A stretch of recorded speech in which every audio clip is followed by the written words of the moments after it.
Hi friends, welcome back. तो आज मैं आप लोगों के साथ function fan fiction my beautiful accident का नेक्स्ट पार्ट शेयर करने वाली हूँ। मैं लास्ट पार्ट में बताना भूल गई थी कि ये एक मॉडर्न फंक्शन ओमेगावर्स फैन फिक्शन है। तो चलिए स्टार्ट करते हैं। तो लास्ट पार्ट में हमने देखा था कि लेंजन वीइंग को एक सेफ रूम में ले जाता है। फिर उसके बाद मिस्टर एंड मिसेस जियांगचेंग और यानली भी वीइंग के सेंट को फॉलो करते करते उसके रूम में आ जाते हैं। तो यानली लेंजन से पूछती है क्या हुआ आशियन को। तो लेंजन कहता है मुझे लग रहा है वीइंग हीट में है। वीइंग ठीक से सांस भी नहीं ले पा रहा था। फिर मिस्टर जियांग लेंजन से कहते हैं थैंक यू आशियन को यहाँ लाने के लिए। यहाँ पर बहुत सारे अल्फ़ा हैं, मैं उसका ख्याल रखूँगा और तुम जा सकते हो। बट लेंजन रिफ्यूज़ कर देता है, कहता है मैं उसे घर ले जाऊँगा, आप फिक्र ना करें और मेरे अंकल आपका वेट कर रहे हैं, तो जाइए।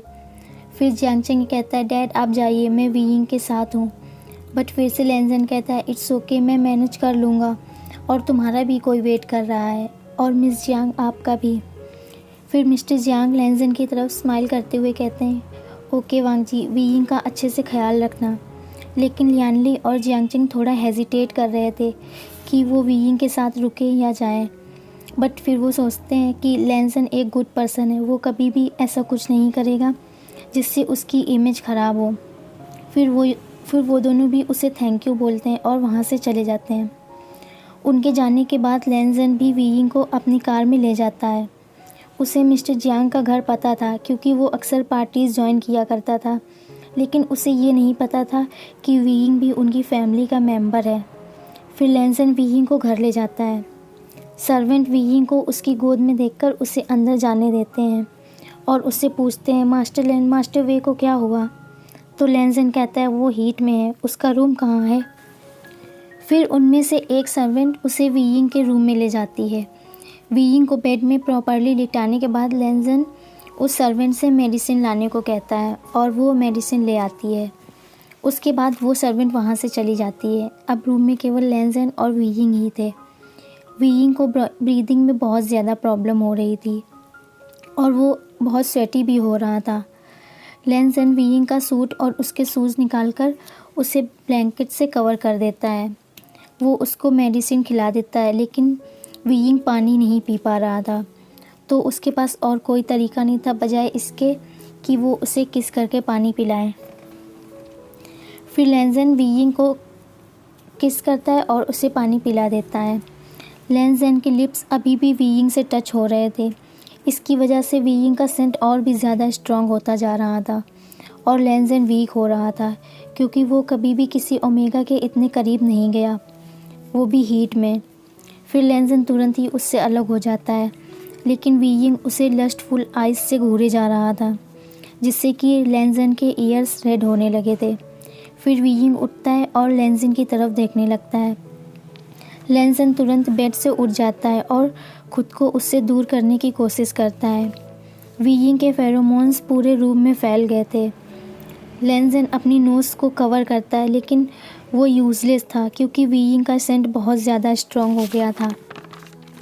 वीइंग लेंजन का हाथ पकड़ते हुए और मुंह बनाते हुए कहता है प्लीज़ मुझे छोड़ के मत जाओ लेंजन। बट लेंजन चुप ही रहता है क्योंकि उसे पता है जब मेडिसिन का असर होगा तो वीइंग मॉर्निंग में सब कुछ भूल जाएगा। वीइंग उसे मुंह बनाते हुए कहता है लेंजन मुझे बहुत गर्मी लग रही है और अपने कपड़ों की तरफ पॉइंट करते हुए कहता है प्लीज़ इन्हें निकाल दो। लेंजन का कंट्रोल खोता जा रहा था, इसलिए वो वीइंग को अवॉइड करने लगता है और दूसरी तरफ देखने लगता है। वीइंग फिर से उससे रिक्वेस्ट करता है। इस बार लेंजन खुद को रोक नहीं पाता और वीइंग को किस करने लगता है। धीरे धीरे वो किस करते करते उसकी नेक पर आ जाता है और फिर वीइंग के कपड़े भी निकालने लगता है और फिर उसका ट्राउज़र भी निकाल देता है। इसके बाद वो इंटीमेट होते हैं। मूनलाइट की वजह से वीइंग की नेक और भी ज़्यादा शाइनिंग करने लगी थी, जो लेंजन को बाइट करने के लिए इनवाइट कर रही थी। जब कोई अल्फ़ा किसी ओमेगा के नेक पर बाइट करता है तो वो हमेशा के लिए उस ओमेगा के साथ बॉन्डेड हो जाता है। अगर ऐसा होता है तो वो लोग इससे पीछे नहीं हट सकते। लेकिन लेंजन ये सब कुछ नहीं सोच पा रहा था, उससे बस वीइंग ही दिख रहा था और वो खुद पर कंट्रोल नहीं कर पाता और वीइंग के नेक पर बाइट कर लेता है, जिससे वीइंग रोने लगता है।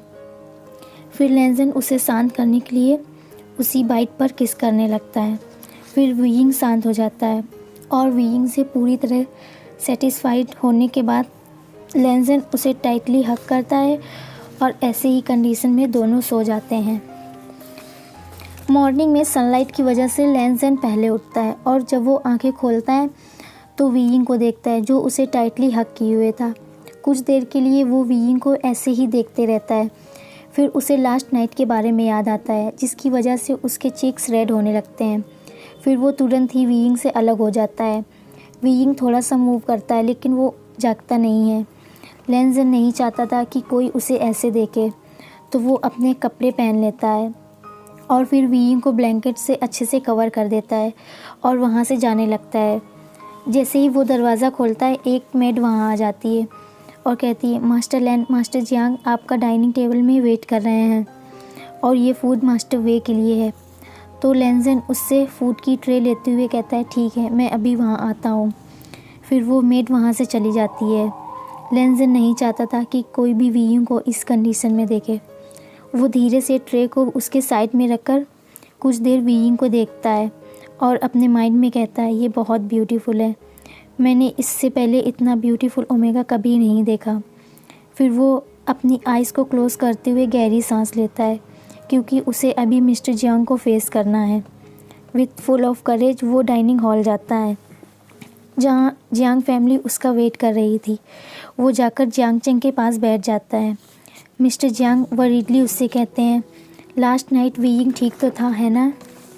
तो लेंजन कहता है, यस मिस्टर जियांग, मैंने उसे मेडिसिन दे दी थी। वो ये सब कामली कह रहा था, लेकिन उसके पैर कांप रहे थे। फिर यानली उसकी तरफ स्माइल करते हुए कहती है, थैंक यू आसियन का ख्याल रखने के लिए। लेंजन उसकी तरफ सर झुकाते हुए वेलकम बोलता है। यानली ने जो कुछ भी कहा था उस पर लेंजन को बहुत गिल्टी फील हो रहा था कि उन्होंने उस पर ट्रस्ट किया और उसने वीइंग की इस कंडीशन का फ़ायदा उठाया। फिर मिस्टर जियांग उसे फूड ऑफ़र करते हुए कहती हैं, ठीक से खाओ, तुम थक गए होगे, तुमने पूरी रात आसियन का बहुत अच्छे से ख्याल रखा।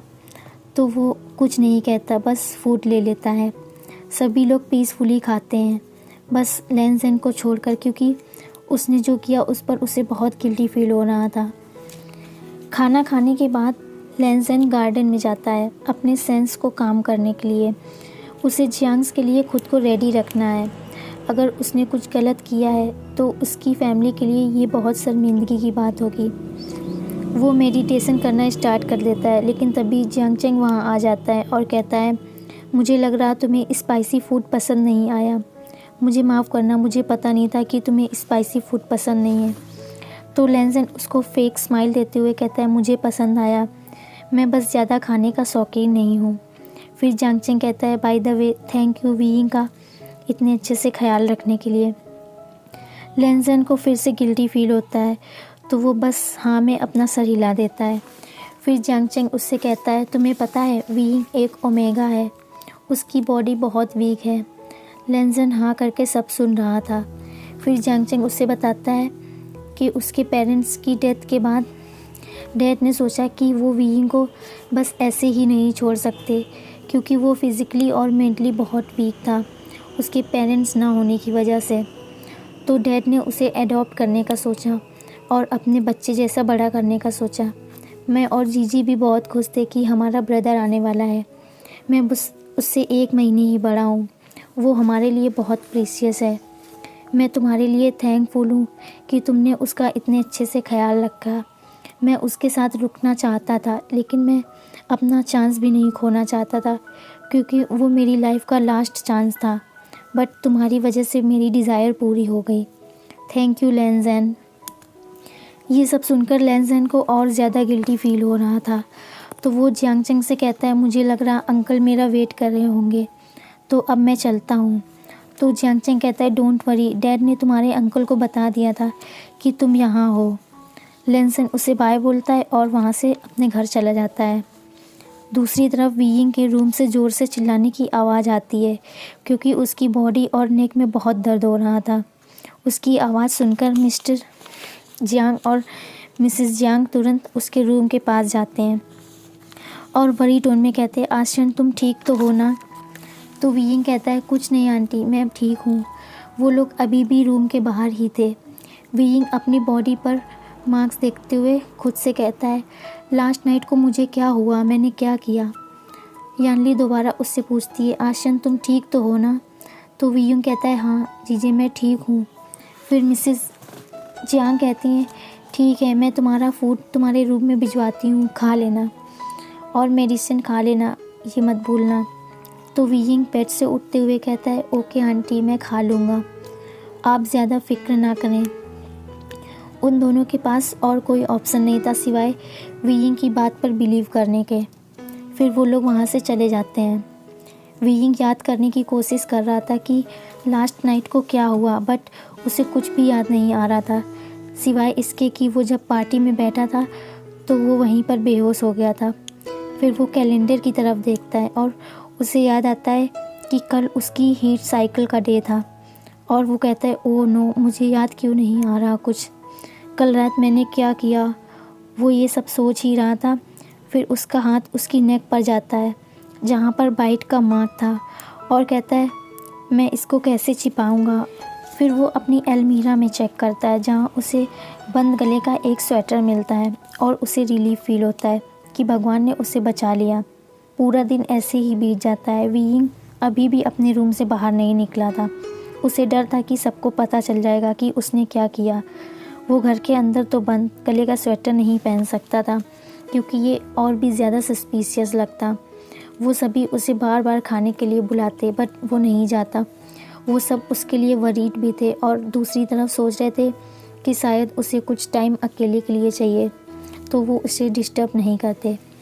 फिर वीइंग अपने आप को काम करने के लिए अपनी फ्लूट ढूंढता है तो उसे फ्लोर में पड़ी एक टाई मिलती है। उसे देखते हुए कहता है, ये मेरी तो नहीं है। वो टाई को उठा लेता है और चेक करने लगता है। किसी के फेरोमोन्स उस टाई पर थे जो वीइंग को अपनी तरफ खींच रहे थे। वीइंग उसे सूंघता है। उसका सेंट स्वीट था और अट्रैक्टिव भी। उस टाई को ऐसे ही नहीं छोड़ सकता था क्योंकि वो उसके रूम में मिली थी। तो वो बेड पर जाता है और फिर से याद करने की कोशिश करता है लेकिन उसे कुछ भी याद नहीं आता। वीइंग फिर से टाई को स्निफ करता है। टाई का सेंट उसे बहुत ज़्यादा कंफर्टेबल फील हो रहा था। वो उसे हाथ में लिए ही सो जाता है। फिर सुबह हो जाती है। वो तीनों यूनिवर्सिटी जाने के लिए रेडी हो जाते हैं।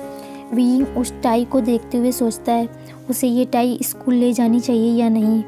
अगर वो ले जाएगा तो हो सकता है सभी का ध्यान इसकी तरफ आकर्षित हो। फिर वीइंग टाई को लास्ट टाइम स्निफ करता है और उसको रखकर वहाँ से चला जाता है। वो लोग कॉलेज पहुँचते हैं। वीइंग और जियांगचेंग साथ में क्लासरूम में एंट्री करते हैं। लैनज़ेन का ध्यान वीइंग की तरफ जाता है और वो सोचता है इसके फेरोमोन्स कितने स्ट्रॉन्ग हैं। लैनज़ेन वीइंग से काफ़ी दूर बैठा था लेकिन वो फिर भी वीइंग के फेरोमोन्स को स्मेल कर सकता था। वीइंग के फेरोमोन्स उतने ही स्ट्रॉन्ग थे जितना कि लास्ट नाइट जब वो हीट में था। फिर लैनज़ेन खुद से कहता है, क्या वीइंग अभी भी हीट में है? बट वो नॉर्मल लग रहा है, उसे ब्रीथिंग में भी कोई प्रॉब्लम नहीं हो रही। लैनज़ेन ये सब सोच ही रहा था कि जो वो वीइंग के लिए फ़ील कर रहा है ये उसके लिए नॉर्मल नहीं है। दूसरी तरफ वीइंग को भी फेमिलियर सेंट की स्मेल आने लगी थी तो वो तुरंत चारों तरफ देखने लगता है। ये सेंट बहुत ज़्यादा स्ट्रॉन्ग था बट प्रोफेसर क्लास में आ गए थे तो वो कहता है मैं बाद में चेक करूँगा ये स्मेल किसकी है और क्लास की तरफ ध्यान देता है। लेक्चर ख़त्म हो गया था लेकिन पूरे टाइम उसका माइंड एब्सेंट था। लैनज़ेन के फेरोमोन्स वीइंग के लिए इतने ज़्यादा स्ट्रॉन्ग थे कि वो बार बार डिस्ट्रैक्ट हो रहा था। फिर वो अपना सर टेबल में रखता है और आंखें बंद कर लेता है। तो जियांगचेंग उससे कहता है, वीइंग तुम ठीक तो हो ना? तो वीइंग कहता है मैं ठीक हूँ। फिर जियांगचेंग कहता है, वीइंग मैं हमारे लिए फ़ूड लेके आता हूँ और वो वहाँ से चला जाता है। जियांगचेंग के जाने के बाद वीइंग को चीक्स में कुछ कोल्ड ड्रिंक सा फील होता है। वो सर को ऊपर करता है और देखता है। अब वीइंग को वो सेंट बहुत ही ज़्यादा स्ट्रॉन्ग लग रहा था। एक आदमी जो वाइट कपड़ों में था उसे मिल्क बॉटल देते हुए कहता है, इसे पी लो। वीइंग को लगता है वो इस आदमी को जानता है। फिर उसे याद आता है कि ये तो लैन है। फिर वीइंग उससे मिल्क लेते हुए थैंक यू बोलता है, बट लैन कोई जवाब नहीं देता और जाकर अपनी सीट में बैठ जाता है। फिर वीइंग मिल्क पीते हुए सोचता है लैन की स्मेल फेमिलियर है, बट फिर वीइंग खुद से कहता है वो पर्सन लैन नहीं हो सकता, मैं उससे अभी तो मिला हूँ। वीइंग को वैसे तो स्वीट चीज़ें नहीं पसंद है, बट जब लैन उसे मिल्क देता है तो वो पी लेता है और उसे इंजॉय भी करता है। जियांग चेंग फूड रखते हुए वीइंग से कहता है तुम इतने खुश क्यों हो, ये लो मैं तुम्हारा फेवरेट फूड लेके आया हूँ। वीइंग उससे कहता है कुछ नहीं, बस ऐसे ही, और स्पाइसी फ्राइज़ का 1 पीस खा लेता है, बट वो वीइंग को अच्छा नहीं लगता तो वो उसे स्पिट कर देता है और मुंह बनाते हुए कहता है ये अच्छा नहीं है। तो जियांग चेंग भी 1 पीस खाते हुए कहता है ये तो ठीक लग रहा है, तुम ऐसा मुंह क्यों बना रहे हो, ये तो तुम्हारा फेवरेट फूड है ना। तो वीइंग कहता है मुझे बस ये नहीं पसंद, और फिर से स्वीट मिल्क पीने लगता है। जियांग चेंग वीइंग से कहता है क्या तुम प्रेग्नेंट हो, बिल्कुल वैसे ही बिहेव क्यों कर रहे हो। तो वीइंग उस पर कोई ध्यान नहीं देता और कुछ नहीं कहता। अपना मिल्क ख़त्म करने के बाद वो जियांग चेंग से उसका वाला भी ले लेता है। फिर जियांग चेंग उससे कहता है तुम्हें हुआ क्या है, तुम्हें तो स्वीट चीज़ें बिल्कुल भी पसंद नहीं है, बट अब क्या हुआ। फिर वीइंग उस पर कोई ध्यान नहीं देता। दूसरी तरफ लैन को वीइंग का सेंट और भी ज़्यादा स्वीट लग रहा था। वीइंग के हैप्पी फेरोमोन्स की वजह से लैन भी स्माइल करने लगता है, बट वीइंग और लैन नहीं जानते कि केवल वही एक दूसरे के फेरोमोन्स को स्मेल कर सकते हैं और कोई भी नहीं। क्लास ख़त्म होने के बाद वीइंग कहता है जियांग चेंग चलो खाने के लिए कुछ ख़रीदते हैं, क्योंकि उनकी आफ्टरनून की कोई भी क्लास नहीं थी। तो जियांग चेंग कहता है ठीक है चलो। वीइंग उसकी तरफ स्माइल करता है, उसे कुछ मीठा खाने का मन कर रहा था, तो वो लोग कॉलेज के पास वाले स्टोर में जाते हैं। जियांग चेंग उससे कहता है तुम्हें जो खाना है ले लो, मैं तुम्हारा यहीं पर वेट करता हूँ। वीइंग हैप्पीली स्माइल करता है और अंदर जाकर बहुत सारी चॉकलेट्स और कैंडीज़ ले लेता है और सोचता है कि वो ये सब रात में खाएगा। फिर वो फ्रिज के पास जाता है जहाँ उसे फिर से वही सेंट बहुत स्ट्रॉन्ग फील हो रहा था। वो देखता है कि लैन भी वहीं था जो फ्रिज से कोल्ड टी निकाल रहा था। वीइंग लैन की तरफ देखने लगता है, लैन भी उसकी तरफ देखने लगता है। वीइंग आई कांटेक्ट को तोड़ते हुए दूसरी तरफ देखने लगता है।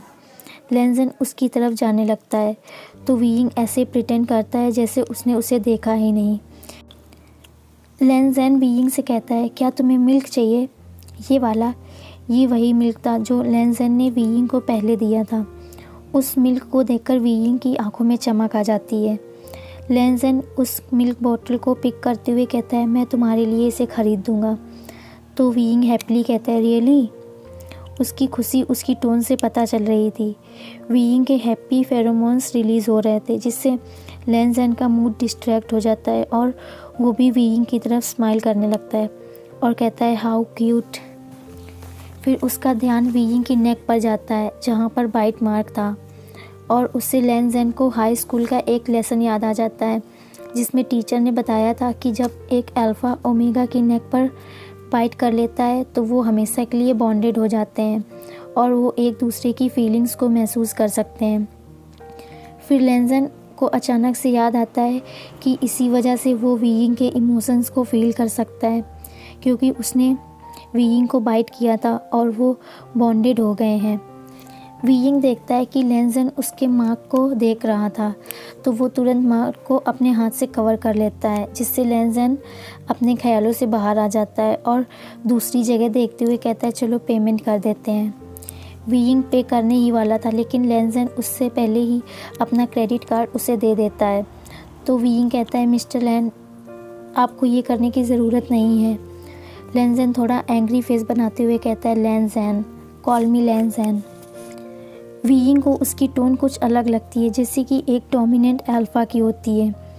फिर वीइंग कहता है लैन, तो लैन कहता है दैट्स बेटर और वीइंग का पेमेंट करके उसको फूड बैग दे देता है।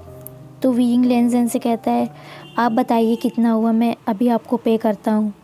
तो लैन उससे कहता है इसकी कोई ज़रूरत नहीं और फिर आइस्ड टी लेता है और वहाँ से जाने लगता है। तो वीइंग उसका कोट पकड़ते हुए कहता है, अपना नंबर दो, मैं तुम्हें कभी और पे कर दूंगा। लेनजेन उसकी तरफ देखता है। वीइंग के फेरोमोन्स उसे अफेक्ट कर रहे थे, जिससे वो मना नहीं कर पाता। वीइंग उसको अपना फ़ोन देता है और लेनजेन अपना नंबर उसमें डायल कर देता है। तो वीइंग स्माइल करते हुए उसे थैंक यू बोलता है। लेनजेन को ऐसे फील होता है जैसे कि उसे वीइंग के सर को थपथपाना चाहिए, तो वो ऐसे ही करता है, जिससे कि वीइंग के चीक्स रेड हो जाते हैं। फिर लेनजेन जल्दी से उसे वेलकम कहता है और वहाँ से भाग जाता है। लेनजेन अभी भी वीइंग के मार्क के बारे में सोच रहा था।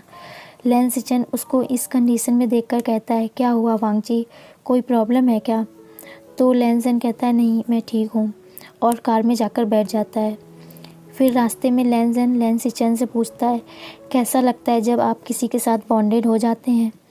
जब आप ब्रदर जिन गुआंगयाओ के साथ बॉन्डेड हुए थे तो कैसा लग रहा था आपको? तो लेन सिचन स्माइल करते हुए कहता है, क्या तुम्हारा कोई पार्टनर है?